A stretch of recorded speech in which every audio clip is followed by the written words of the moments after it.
Bonjour à tous, ici l'homme lucide. Aujourd'hui, je tenais à vous parler de la génétique. Euh, bon, la génétique, c'est pas un sujet dans lequel de nombreuses personnes sont très futées ou très compétents, je dirais, car c'est un sujet qui tient à la biologie, qui tient à la physionomie du corps et du corps des êtres vivants. Hum, Pourtant, je trouve que tout le monde devrait avoir de très bonnes connaissances dans la génétique. Parce que on aime donner des explications aux événements qui arrivent dans la vie et on aime donner des explications un peu farfelues ou un peu hasardeuses parce qu'on n'a pas de bonnes connaissances en biologie, on n'a pas de bonnes connaissances en tout ce qui est génétique. Pour vous donner un exemple, beaucoup de gens ne comprennent pas pourquoi les femmes préfèrent des hommes à grande taille, des hommes plus grands qu'elles.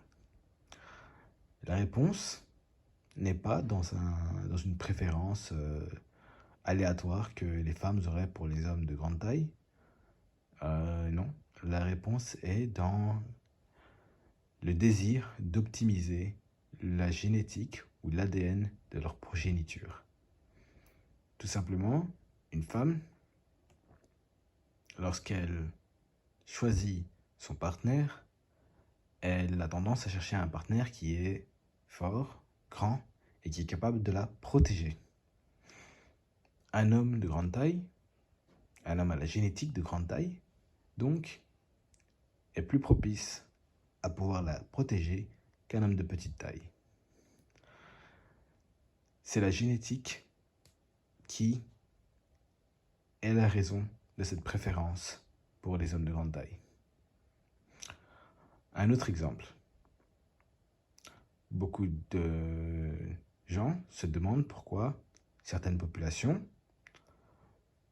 ont plus de difficultés quant aux tâches cognitives. Donc on se demande pourquoi certaines populations ont plus de difficultés avec les maths, avec les études longues, avec toutes sortes de défis intellectuels qui demandent un haut quotient intellectuel. La réponse se trouve encore une fois dans la génétique.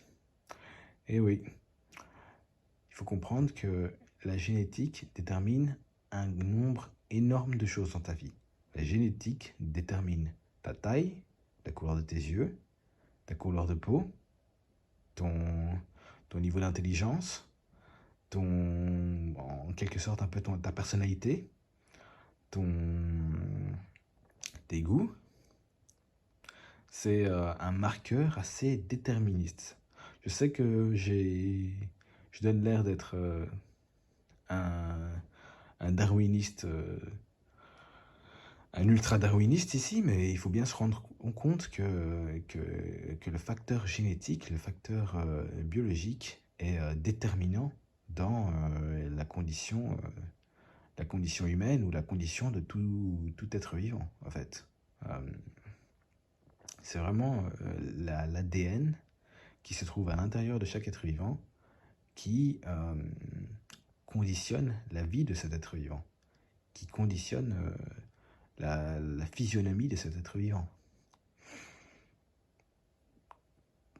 Maintenant, je vous recommande tous de vous renseigner sur des études qui ont été faites sur la génétique, sur les séquençages génomiques, car nous sommes sur le point d'entrer dans une phase où les êtres humains vont être capables de modifier l'ADN. On va bientôt être capable de modifier notre ADN et...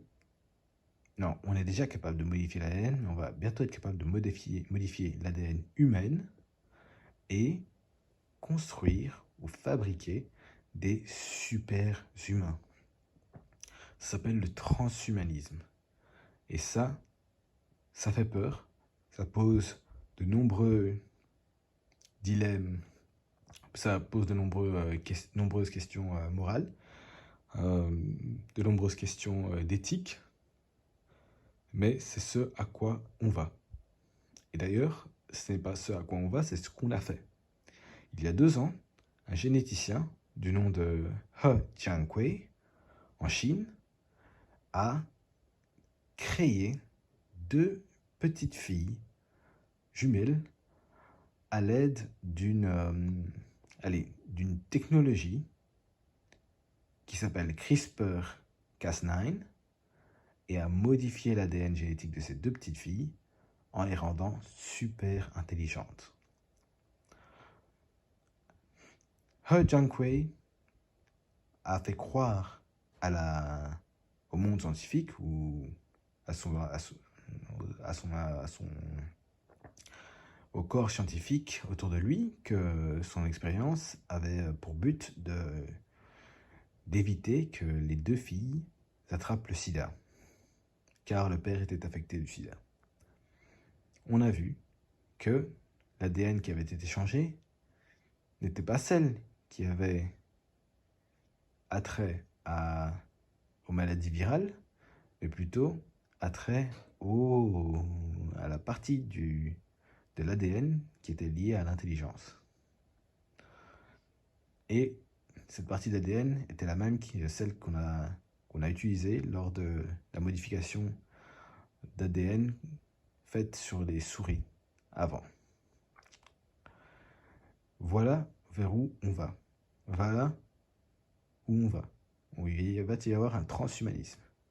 Donc, soyons bien conscients que la génétique est ultra importante. Dans la sphère masculiniste, on parle souvent de black pill en disant que voilà, les femmes ne veulent que les hommes à la meilleure génétique. Ben, devinez quoi? Tout le monde veut avoir la meilleure génétique. Pourquoi? Parce que la meilleure génétique te permet de vivre une vie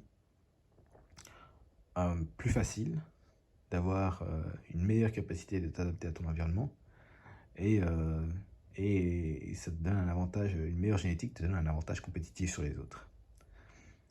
Ce 21e siècle va être marqué par la course pour la meilleure génétique. Je pense que le continent asiatique a déjà un pas d'avance sur l'Occident, car ils n'ont aucun scrupule à mettre en œuvre des expériences génétiques aussi vite que possible et sans se poser de questions morales ou éthiques. Merci à vous, merci à tous. Je vous souhaite une bonne soirée. Je vous aime. Cheers.